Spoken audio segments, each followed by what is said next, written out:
Hello students, welcome back to classes on storage area network. Let's move on to the next topic of module 2, IP-SAN and FCOE. So fiber channel storage area network. This is the continuation of FCSAN. So two primary protocol uh, that leverage IP as a transport mechanism. They are ISCSI and FCIP. ISCSI Internet SCSI protocol ISCSI and FCIP fiber channel over Internet protocol or fiber channel over FCIP. So these protocols we'll be discussing in detail.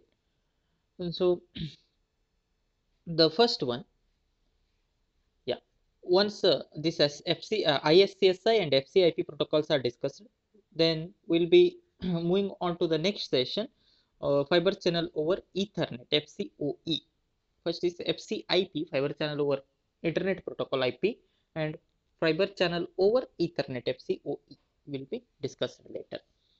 So first is the ISCSI, Small Computer System Interconnect SCSI stands for. So this is ISCSI, okay, over IP Internet SCSI it is called as, okay.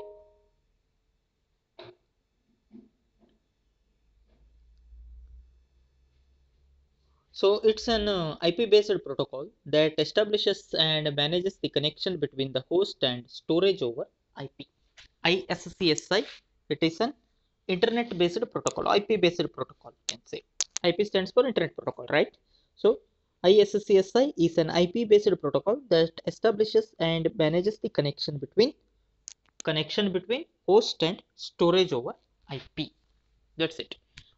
it, Please remember these protocols are used to establish the connection. So connection, that is one side it will be host, other side it will be storage array, right? In between you are going to establish the connection. So this is the connection established over IP. That's it. You can see the diagram below. So ISCSI encapsulates SCSI command and data into IP packet and transports them using TCP IP. So obviously this needs the help of TCP/IP because whenever you are talking about the connection over internet, TCP/IP comes into picture. You can see the diagram here. Server is there one side and storage arrays are mentioned on the other side. In between there is an interconnecting device. So IP, simply it is marked as IP, and the node called as gateway node there. ISCSI gateway it is marked as. Please remember, you have established the connection over internet. That's it. Let us see the components of this protocol. That is components of ISCSI. So an initiator, target, and IP-based network. These are all the three key components of ISCSI. An initiator is nothing but a host, left-hand side there, right? This is common scenario in any of the diagram you consider in this subject, right? Host will be there on one side and storage arrays will be there on other side. There will be interconnecting device in between. So initiator is a key component. Target is a key component. So storage, either target can be a storage array or it can be a gateway node. Okay, either it can be a storage array or gateway node or intermediate, I mean. And IP based network interconnection, IP based network. So these are all the three key components of ISCSI. If an ISCSI capable storage array is deployed, then a host with the ISCSI initiator can directly communicate with the storage array over the IP network. However, in an implementation that uses an existing FC fiber channel array for ISCSI communication, then we have to use an ISCSI gateway. Okay, that tells you about the usage of the ISCSI gateway. So let us see its host connectivity. So a standard NIC with the software ISCSI initiator, a TCP offload engine, okay, which is also called as TOE, TCP offload engine, NIC with software ISCSI initiator, and an HBA host bus adapter for ISCSI are the three ISSCSI host connectivity option. So one is initiator, then is offload engine of TCP, then uh, ISCSI initiator and ISCSI HBA, sorry, host bus adapter. Host bus adapter, TCP offload engine, and initiator, right? These are all the three key components, connectivity options for ISCSI host.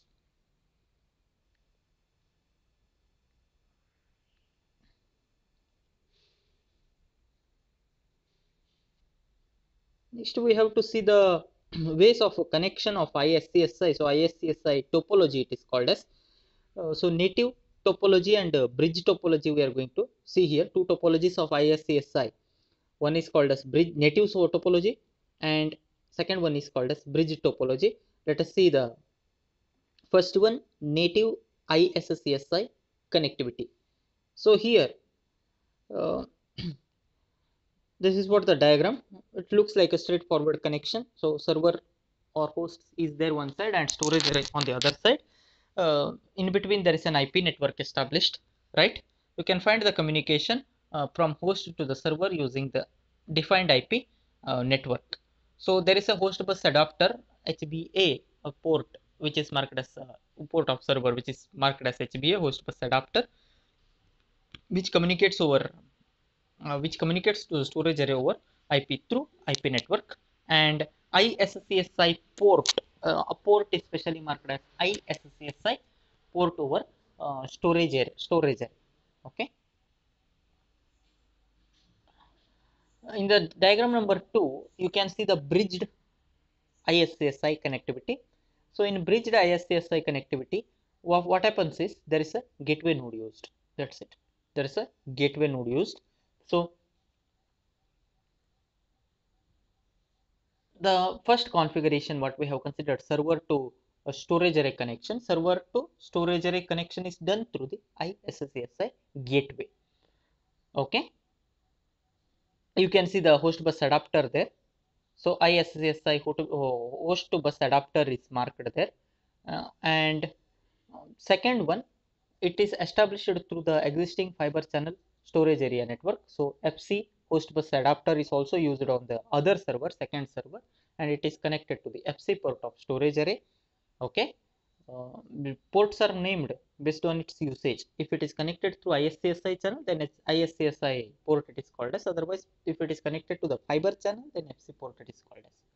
Right? We can even go for combined approach also, bridge topology and native topology as well as bridge topology. So combining FC and native ISCSI connectivity is there at diagram number 3. So it is what here what happens is, if you see the first row, that is the first server connected to the storage array, it looks like there is a straightforward connection. So ISCSI HBA on the server side and ISCSI port on storage array you can find, right? And in second row what you can find is FC through connection established through fiber channel. So FC host bus adapter it is marked as, the HBA is marked as FC based on, depends on the technology or cable used, and FC protocol port on the other side. So it is the combined approach of native as well as bridge topology of ISCSI. Okay. Next is about the ISCSI protocol stack. So protocol stack, again earlier we have seen the FC protocol stack. Again this protocol stack is similar to our OSI model, right? Open system interconnection model. Protocol stack for TCP IP similar to that. Let us see the diagram. So here is the comparison. You can say bottommost layer is the Ethernet layer, which is similar to the data link layer of our OSI model. Then followed by Ethernet, followed by IP. We have, it is similar to the network layer. Then TCP for transportation, so it is similar to transport layer. ISCSI layer will be having similar to our session layer OSI model, and SCSI on top. So the topmost layer is the SCSI layer, which is similar to the application layer of OSI. Here you can see the interconnection between the initiator and target. Very simple. You have to mention 5 layers here. Bottommost layer is Ethernet, followed by IP, followed by TCP, followed by ISSCSI and SCSI. These are the 5 components you have to mark on both the side, right? You can see the communication in between the frames are marked. So Ethernet to Ethernet, the bottommost layer, they are marked as interconnection, right? If they exchange the frames, followed by IP, which exchange the packets. The frames are defined into packets here. Then Windows and segments, so flow control, admission control, everything comes over there over TCP. Then login and discovery of login for the service and discovery of routers in intermediates or destination, whatever, that comes under ISCSI, the session layer. Finally, the application layer, where you can exchange the commands and data, right? This is what the topology of uh, what we can say. This is what the layered architecture of ISCSI. So it is compared with OSI model layer architecture also. The functionalities of Ethernet, which same as the physical layer of OSI. You know, the physical layer where you can find the physical communication cabling or wiring you can find, right? Followed by network layer, followed by transport, session and application, right? So the protocol, this is what the protocol stack of ISCSI, and data which is encapsulated with the SCSI, ISCSI information, TCP, IP and Ethernet. All the layers you have to mention, and finally you have to mark the data, right? The outermost is the Ethernet, where frames are defined, followed by IP packets are defined, followed by a window and segmentations are defined for the data via TCP. Then a login and discovery process is defined by ISSCSI, and command and data exchanging is done by SCSI. So at last we mentioned data.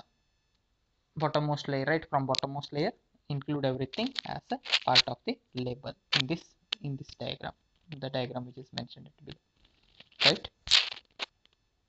Next is about the protocol data unit or PDU of ISCSI. What is protocol data unit? So protocol data unit, which is the basic information unit in ISCSI environment. PDU is called as the basic information unit. Basic information unit, which involves data and additional information. That's it. Additional information in the sense it can be padding bit or source destination information or any relevant data associated with the actual data, right? So they are combined together. We call it as the PDU or protocol data unit. So you can see the components of PDU. It contains an IP packet which contains the PDU. So IP packet, you can see the TCP segment in it. So IP header information of that IP packet will be mentioned at MSB position, followed by TCP header will be mentioned. Then ISCSI PDU, which involves a basic header segment of the corresponding data packet, additional header segment which stores any necessary or information, so if required. Then there will be header digest, followed by data and header data digest. These are all the components which are marked as components of protocol data unit of ISCSI. Okay.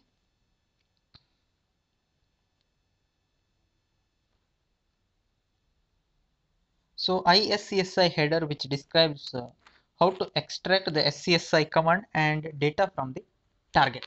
So data extraction mechanism, that is marked by header segment. Okay, ISCSI header segment. So it adds an optional CRC, cyclic redundancy check, for error detection and correction purpose. So which is known as digest. Just now we have considered those things: header, basic header segment and additional header segment, followed by header digest, which involves CRC. So this CRC is to ensure the integrity of the datagram. If there any error during transportation, then we can detect them, we can go for correction and all using CRC, right?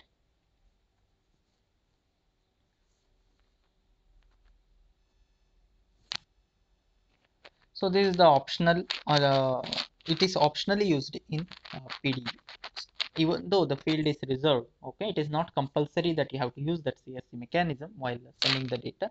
So this is in addition to TCP checksum and Ethernet CRC. This is what ISCSI PDU, in ISCSI PDU additional CRC is marked, no, that digest, header digest. So this is the optional one, okay.